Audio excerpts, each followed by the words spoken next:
যে কোনো বিদায় কিন্তু অনেক কষ্ট দেয়, অনেক খারাপ লাগে। হ্যালো এভরিওয়ান, আসসালামু আলাইকুম। আশা করি সবাই ভালো আছেন।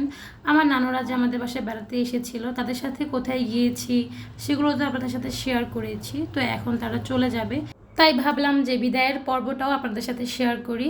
তো এই যে আমার কাজিন, আমার এই যে ছোট আপু, মানে আমার নানুর ছোট বোন, তো ছোট আপু আসলে বিদায় নিচ্ছিল। অনেক দিন পরে ছোট আপুর সাথে দেখা হলো। যাই হোক, অনেক কিন্তু স্মৃতি রয়ে গেল। আমাদের বাসায় যে বেড়াতে এসেছে, অনেক স্মৃতি রয়ে গেল। তো যাই হোক, এখন তাদেরকে আমি বিদায় দিব, মানে মেন রোড পর্যন্ত যাব তাদেরকে বিদায় দেওয়ার জন্য, আমি আমার নানু। যাই হোক, বিদায় পর্বটা আসলে একটু খারাপই লাগে। আর একদম পুরো খারাপ অবস্থা ছিল আমার, কারণ সকাল থেকে অনেক কাজ টাজ হয়েছে। তো এখন সবাই একসাথে বের হয়ে যাবে। একসাথে বের হয়ে যাওয়ার পরে মানে যার যার যেই গন্তব্য, সেই গন্তব্যের উদ্দেশ্যে আর কি রওনা দিবে।